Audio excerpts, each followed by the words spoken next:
할렐루야. 아멘. 지금 에어컨을 좀 꺼주셔도 좋을 것 같아요. 네, 감사합니다. 우리 옆에 있는 분들과 한번 인사해 볼까요? 참 잘 오셨습니다. 예수님의 사랑으로 사랑합니다.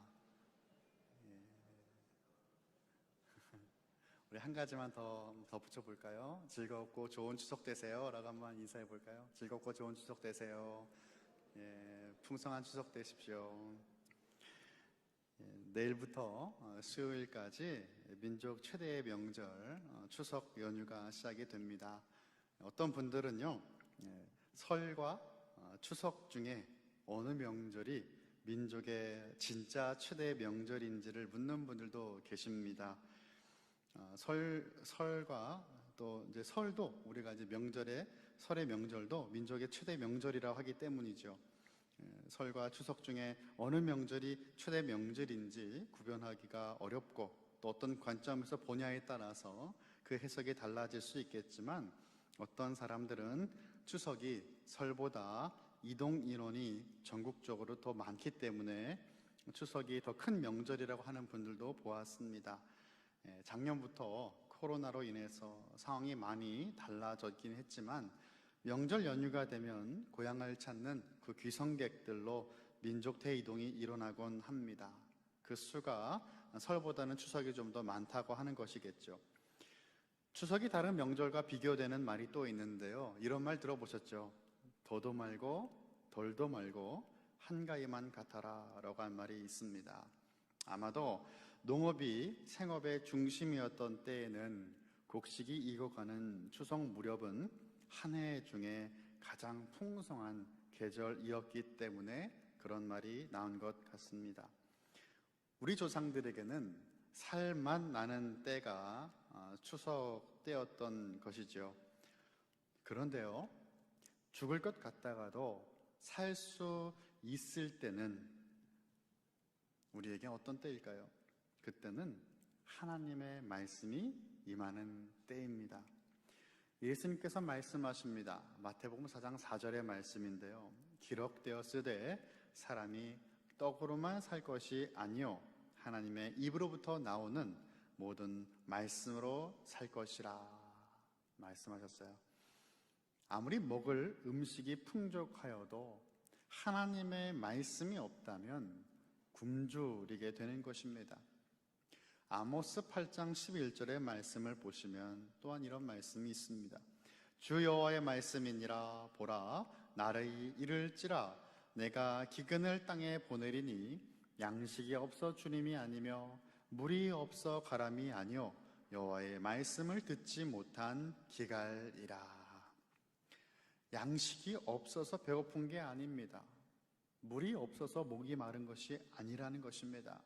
하나님의 말씀을 듣지 못했기 때문에, 하나님의 말씀이 없기 때문에, 하나님의 말씀이 들리지 않기 때문에 배가 고픈 것이고 목이 마른 것입니다.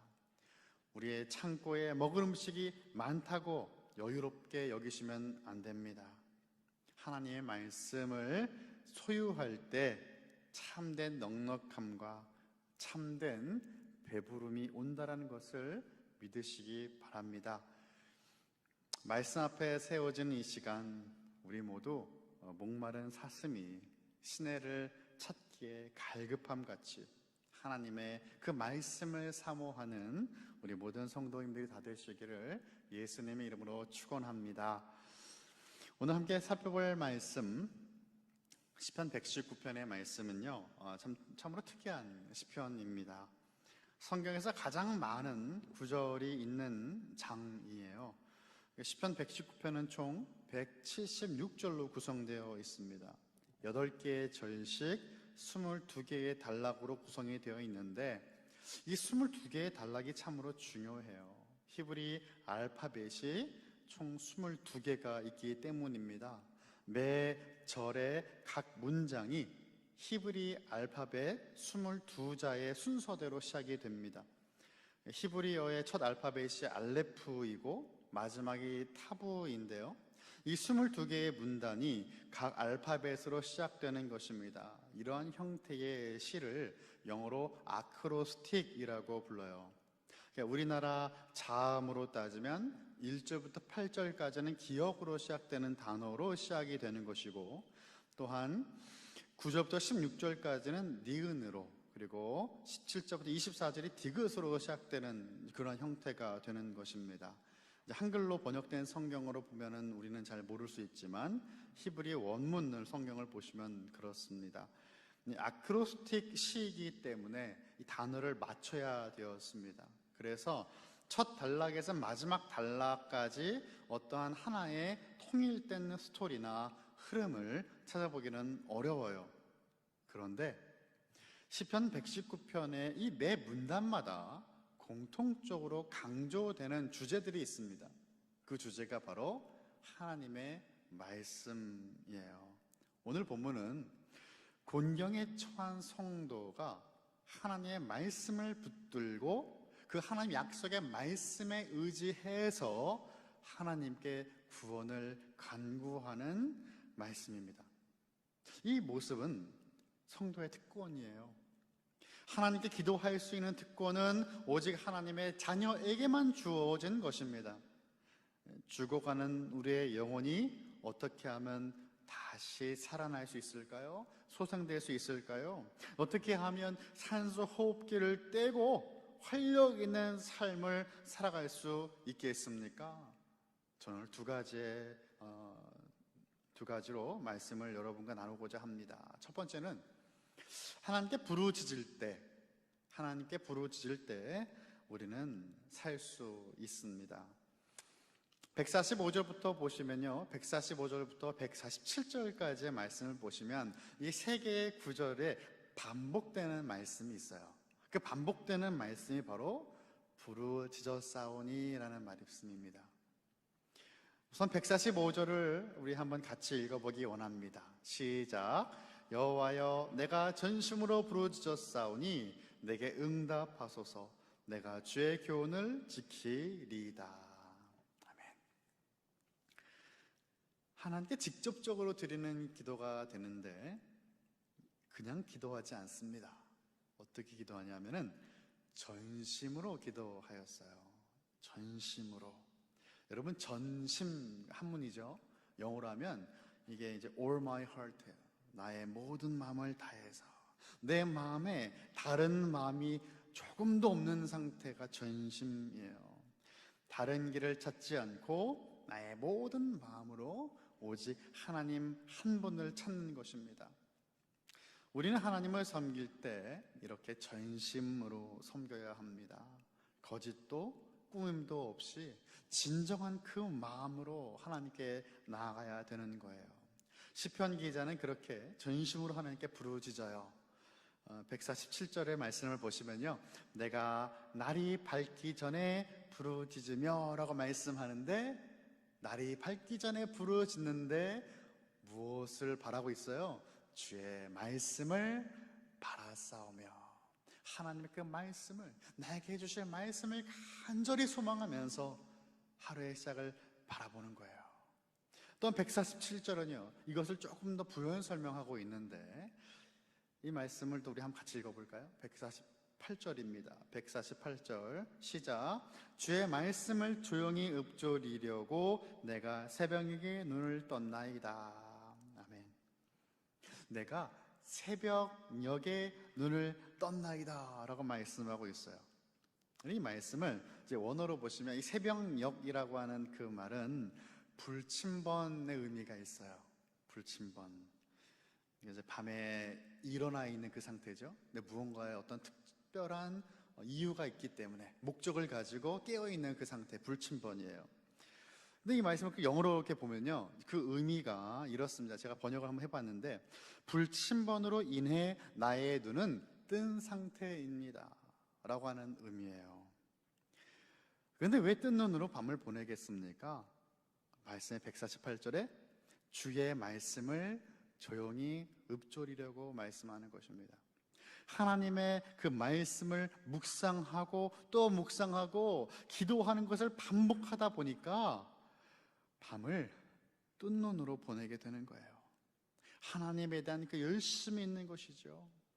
이처럼 부르짖는 것은 열심과 노력의 모습이라는 것이에요. 그러면 노력만 있다고 기도가 응답되는 것입니까? 여러분, 지극정성을 보이면 기도가 바로바로 응답이 되는 것일까요? 그렇지 않습니다. 오늘 본문은 우리에게 기도의 응답은 철저하게 하나님께 있음을 분명히 말씀하고 있습니다. 149절의 말씀을 보면 이렇게 말씀되고 있어요. 주의 인자하심을 따라 내 소리를 들으소서. 여호와여, 주의 규례들을 따라 나를 살리소서 말씀합니다. 기도를 듣는 것, 나의 소리를 들으소서라고 말씀하시죠. 하나님께서 나의 기도를 들으시는 것, 하나님 나의 기도에 응답하시는 것이 하나님의 인자하심 때문에 가능하다라는 것을 성경이 이 시편의 기자는 우리에게 말씀하고 있는 것이에요. 159절을 후반부를 보시면 또 이렇게 말씀이 되어 있습니다. 여호와여, 주의 인자하심을 따라 나를 살리소서라고 말씀하시는 거예요. 주의 그 인자하심을 따라, 인자하심이 또 반복이 되죠. 여러분, 이 인자하심이 무엇입니까? 이렇게 인자한 얼굴 이렇게 생각하시면 안 됩니다. 그래서 인자함은요, 히브리어로 헤세드라는 단어인데, 헤세드는요 한 단어로 번역하기가 참으로 난해한 단어입니다. 이것은 이제 부연 설명을 해서 번역을 하면 변치 않는 사랑, 변치 않는 은혜, 끝이 없는 하나님의 사랑, 끝이 없는 하나님의 은혜의 정도가 될 거예요. 그래서 제가 잘 아는 목사님은 헤세드를 하나님의 의리라고 설명하신 분도 있었습니다. 딱 와닿으시죠? 아, 우리 하나님의 의리, 절대 변하지 않는 그분의 사랑. 우리 기도의 응답은 하나님의 은혜인 겁니다. 그 인자심 때문에 응답이 있는 거예요.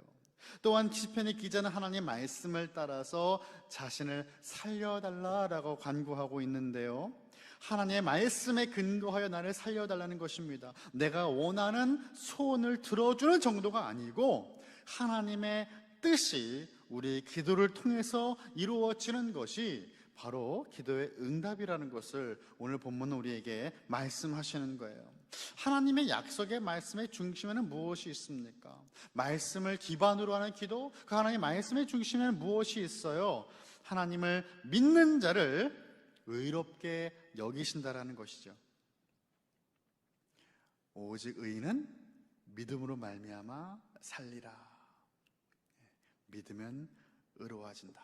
근데 의롭게 여겨진다가 조금 더 정확하죠. 하나님은 악인은 멀리 하시지만 의인은 가깝게 하신다라는 거예요.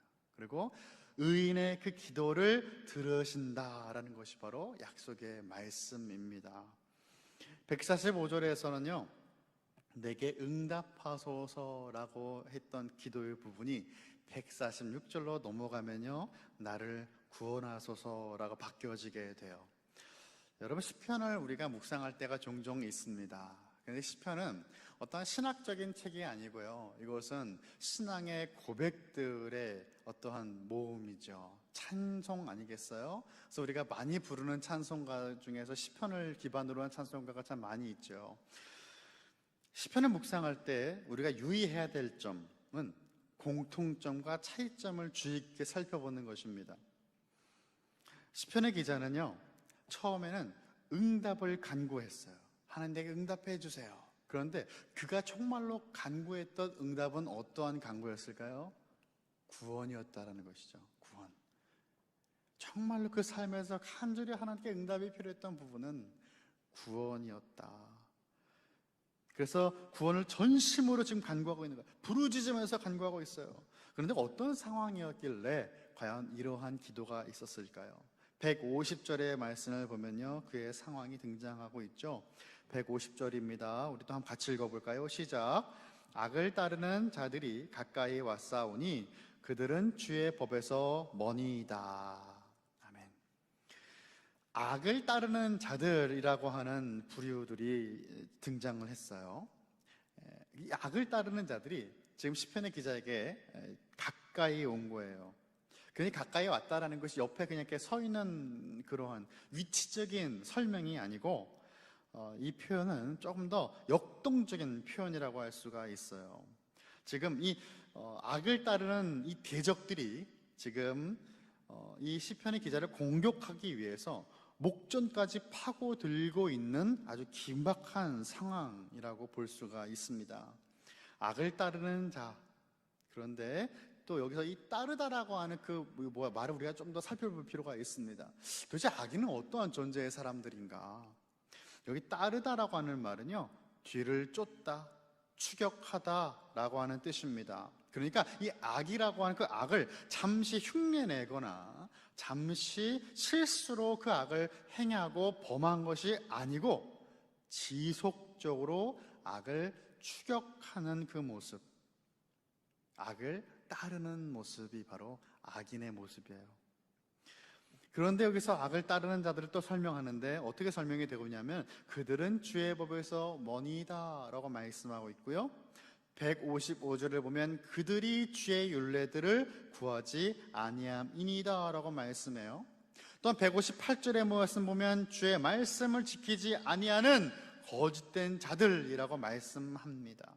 주의 법에서 멀어졌어요. 주의 율례들을 구하지 않았습니다. 주의 말씀을 지키지 않습니다. 이 모습들이 시편 이 기자가 145절부터 자기 자신이 하나님께 어떻게 나아가는지를 설명하는 것과는 정반대의 모습으로 기록되고 있는 거예요. 하나님을 떠나는 것이 무엇입니까? 여러분, 하나님을 떠나는 것은 말씀을 떠나는 것과 같아요. 말씀과 멀어진다는 것은 하나님을 떠나는 것입니다. 말씀에서 떠나 있으니까 악한 죄를 범하게 되는 거예요. 이것이 죄인지 아닌지 분별의 능력을 잃어버리고 마는 것입니다. 악한 길을 걷게 되고 악한 길을 걸으니 열매가 악하게 맺혀지는 것이에요. 그러면 우리는 어떻게 해야 살 수 있는 것입니까? 두 번째, 하나님의 말씀을 지킬 때 우리는 살 수 있습니다. 첫 번째는 하나님께 우리가 부르짖을 때 우리는 살 수 있었고, 두 번째는 하나님의 말씀을 지킬 때 우리는 살 수가 있습니다. 우리 다시 145절로 한번 돌아가기 원합니다. 145절을 돌아가시면요, 이렇게 말씀하고 있어요. 여호와여, 내가 전심으로 부르짖었사오니 내게 응답하소서. 내가 주의 교훈들을 지키리이다 라고 말씀합니다. 하나님의 말씀을 지키겠습니다 라고 하는 기도였던 것이에요. 146절로도 넘어가면요, 내가 주의 증거들을 지키리이다 라고 또 말씀하고 있어요. 하나님의 말씀을 지키겠습니다라는 이 말씀의 부분이 반복되는 거예요. 시편은 반복을 우리가 주의 깊게 봐야 한다고 말씀을 드렸죠. 147절에서 또 뭐라고 하냐면 주의 말씀을 바라싸우며 내 소망이 하나님의 말씀에 있습니다 라고 하는 고백이 되는 것이죠. 여기서 끝나지 않습니다. 153절을 또 넘어가 보시면 내가 주의 율법을 잊지 아니함이니이다 라고 말씀해요. 하나님의 말씀을 잊지 않고 끝까지 기억합니다 라고 하는 고백이에요. 다시 말하면 이 시편의 기자는요, 하나님의 말씀을 지금 가까이 하는 거예요. 말씀을 붙들어요. 그런데 악을 따르는 자는 어떻습니까? 말씀에서 멀리 있다라는 것이죠. 말씀과 상관이 없는 겁니다. 선과 악을 구분하는 구분점은 여러분 어디에 있을까요? 하나님께 있어요. 하나님. 우리가 하나님께서 선과 악을 알게 하는 나무의 열매, 선악과를 왜 만드셨을까에 대한 질문이 종종 있죠. 우리 이 질문 항상 궁금해합니다. 하나님, 죄의 질 것 다 알고 계셨으면서 이것을 왜 만들어 놓으셨을까? 그것이 없었다면, 처음부터 없었다면 우리가 지금도 에덴에 살고 있었을 텐데 라고 하는 생각을 하기도 하죠. 온 세상을 창조하신 하나님은 하나님의 형상대로 사람들을 만드셨어요. 그런데 여러분, 하나님은요, 창세 전부터 지금까지 영이세요. 예수님께서 육신을 입고 오셨으니까 아버지의 영광 가운데 우리가 눈으로 주님을 볼 수가 있게 된 것이지, 하나님은 눈으로 볼 수 있는 분이 아니에요. 아담과 하와가 하나님의 임재 가운데 에덴에 있고 하나님을 느낄 수 있었지만 하나님을 볼 수는 없는 거예요. 그럴 때 에덴의 주인이 누구인지를 알려줘야 되었던 것입니다. 하나님의 형상으로 창조함받은 아담과 하와에게 그 에덴의 주인과 그들의 주인이 누구인지를 말씀해 주셔야만 되었던 것이에요. 여러분, 그것이 바로 선악과였어요.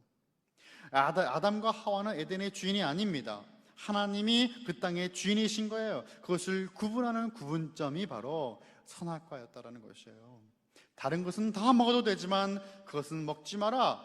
하나님의 한 가지 말씀이었습니다. 하나님의 주권이 담긴 선언이었어요. 하지만 아담과 하와는 그것을 먹었다는 것이죠. 하나님의 마음이 좁아서 열매 하나 먹은 것 때문에 에덴에서 그들을 쫓아내신 것이 아닙니다. 그것은 반역이었어요. 주권에 대한 도전이었습니다. 예를 한번 들어볼까요?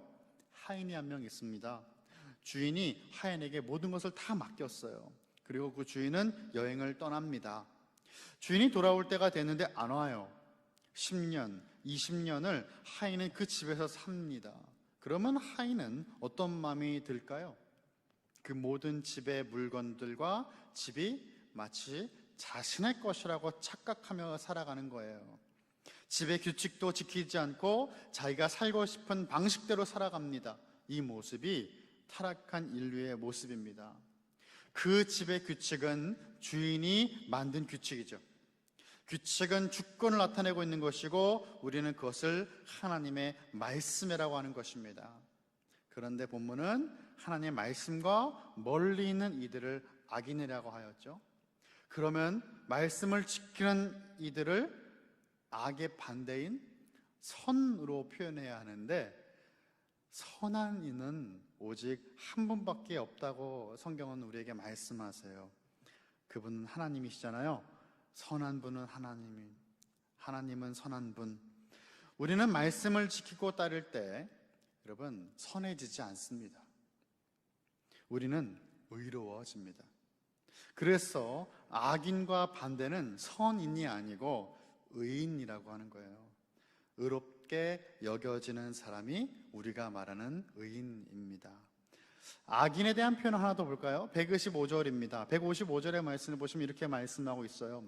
구원이 악인들에게서 멀어짐은 그들이 주의 율례들을 구하지 아니함이니이다 라고 말씀합니다. 악인들은 마음에 하나님 두기를 싫어하는 거예요. 그러니까 당연하게 하나님의 말씀을 구하려 하지도 않고 말씀에 대한 간구도 없는 것입니다. 하나님의 말씀이 우리를 살립니다. 믿으십니까? 하나님의 말씀은 그 자체가 우리를 살리는 능력이 되는 거예요. 영국의 설계 황태자라고 불리셨던 찰스 스펄전 목사님이 계신데, 그 목사님의 성경에는 이런 문구가 쓰여져 있었다고 합니다. 달아서 낡은 성경을 소유한 사람은 무너져 내리지 않는다. 한 번 더 말씀드릴까요? 달아서 낡은 성경을 소유한 사람은 무너져 내리지 않는다. 아주 이 말을 크게 성경에 써 놓았다고 합니다. 날마다 성경을 읽으려고 성경을 펼 때마다 항상 그 문구를 보는 거예요. 우리의 성경이 먼지만 쌓이는 것이 아니고 우리가 읽고 또 읽어서 우리의 손이 많이 타고 닳아서 낡아짐으로 하나님의 말씀이 죽어가는 우리의 심령이 그 말씀을 통해서 다시금 살아나는 그 역사를 경험하는 저와 여러분, 우리 모든 칼빈교회 성도 다 되시기를 축원합니다. 저는 오늘 말씀을 한 이야기로 마치고자 합니다. 종달새 한 마리가 뜨거운 사마귀를 날고 있었습니다. 모든 생물들이 살아남기 어려운 때였어요. 공중의 새들은 잡아먹을 벌레도 찾기 힘들었습니다. 그래도 종달새는 일용할 양식을 구하며 하나님 앞에서 즐거운 노래를 매일 불렀습니다. 날이 갈수록 먹이를 찾기는 점점 더 어려워졌습니다. 종달새는 점점 지쳐갔고 결국엔 노래하는 법을 잊고 맙니다. 그러던 어느 날 그 종달새는 한 번도 들어본 적이 없는 달콤한 유혹의 소리를 듣게 돼요. 벌레가 왔어요. 맛있는 벌레 팝니다. 벌레 사세요. 깃털 하나에 벌레 2개 드립니다. 지나가는 장사꾼의 말이었습니다. 벌레라는 말에 종달새는 갑자기 배가 고파집니다. 군침이 돕니다. 입안에 느껴진 그 달콤한 벌레의 그 맛을 상상하며 난 깃털이 많잖아. 깃털 2개 없어진다고 무슨 큰일이 나겠어? 라고 생각을 합니다. 더 이상 참을 수 없었던 종달새는 제일 작은 깃털 2개를 뽑아서 상인에게 건네줍니다. 하지만 종달새는 그 상인이 변장한 마귀라는 것을 알지 못했습니다. 약속대로 종달새는 지금까지 본 적이 없는 최고의 살찌고 기름진 통통한 벌레를 4마리를 고를 수가 있었어요. 딱딱한 땅을 파헤칠 필요도 없었고 수고도 없이 종달새는 4마리의 먹음직한 그 벌레를 잡아 삼켰습니다. 작은 값에 비하면 정말 큰 보상이야. 깃털 2개쯤이야 내게 아무것도 아니지 라고 말을 합니다. 배가 부른 종달새는 하늘을 날며 다시 노래하기 시작했어요. 그 다음 날에도 종달새는 그 장사꾼을 만났고 지난번처럼 깃털 하나에 벌레 2마리를 받아 배부를 때까지 벌레를 맛있게 먹었습니다. 그렇게 하루하루가 지나가는데요, 얼마나 많은 깃털과 벌레를 바꾸었을까요? 어느 날 종달새는 벌레를 맛있게 먹고 하늘로 날아오르려고 했지만 날아오르기는커녕 쿵 소리와 함께 땅에 처박히고 말았습니다. 종달새는 그제서야 자신에게 더 이상 깃털이 남아있지 않다는 것을 깨닫게 되었어요. 물론 더 이상 날 수도 없습니다. 깃털을 다 팔아버려서 더 이상 날 수 없다는 것을 깨달은 종달새는 정신을 다시 차리게 됩니다. 절망에 빠진 종달새는 벌레를 잡기 위해 사막 위를 비틀거리며 뛰어다녔고 한 마리 한 마리 며칠간의 수고와 노력으로 한 움큼의 벌레를 가지고 그 사악한 장사꾼을 다시 찾아갔습니다. 자신의 깃털과 맞바꾼 만큼의 벌레를 다시 잡아서 장사꾼이 돌려주면 다시 깃털을 찾을 수 있을 거라고 생각했던 것입니다. 벌레들을 가져왔어요. 이제 내 깃털을 돌려주세요. 하지만 상인으로 변장한 마귀는 웃으면서 이렇게 말을 합니다. 깃털을 돌려줄 수는 없어. 너는 벌레를 먹었고 그 대가로 나는 내 깃털을 받았으니까 어쨌든 거래는 거래니까. 그리고 마귀는 유유하게 사라져 버립니다. 사랑하는 성도 여러분, 깃털 하나 없는 것쯤이야 생각해 버리기 쉽습니다. 하지만 깃털이 하나씩 빠질 때마다 종달새는 점점 더 날 수 없게 되는 것입니다. 우리의 영혼도 그렇습니다. 하나님과 조금씩 멀어지는 것이 피부에 와닿지 않습니다.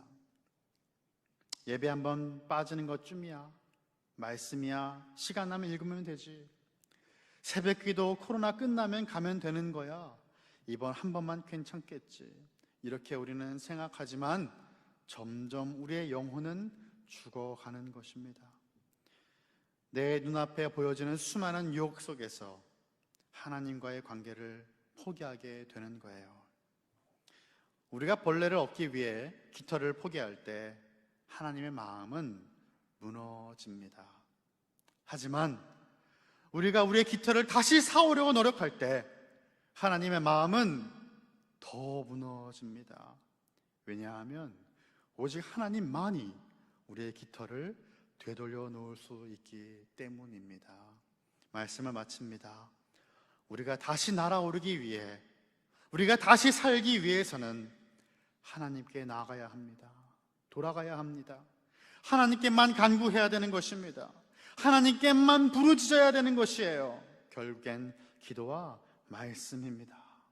그런데 우리는 기도와 말씀을 떼어놓는다고 생각하지만 여러분, 기도와 말씀은 하나입니다. 그래서 오늘 설교의 제목이 말씀으로 우리를 살리소서입니다. 159절의 말씀을 우리 한번 같이 읽어보기 원합니다. 159절의 말씀 시작. 내가 주의 법도를 사랑함으로 보소서. 여호와여 주의 인자하심을 따라 나를 살리소서. 아멘. 무엇으로 우리가 살 수 있습니까?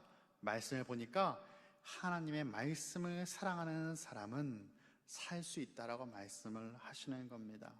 우리 함께 외쳐볼까요? 제가 하면 여러분이 따라 하시는 거예요. 하나님, 우리를 말씀으로 살리소서. 기도하겠습니다. 사랑하는 하나님 아버지, 우리가 다시금 주님께로 나아갑니다. 하나님의 인자하심을 의지하며 언약의 말씀을 붙들고 다시금 주님께 나아갑니다. 주님께 부르짖게 하시고 오직 하나님의 말씀만을 지키며 간구하게 하여 주옵소서. 말씀으로 우리를 살려 주옵소서. 감사드리오며 우리를 구원하신 예수님의 이름으로 기도하옵나이다. 아멘.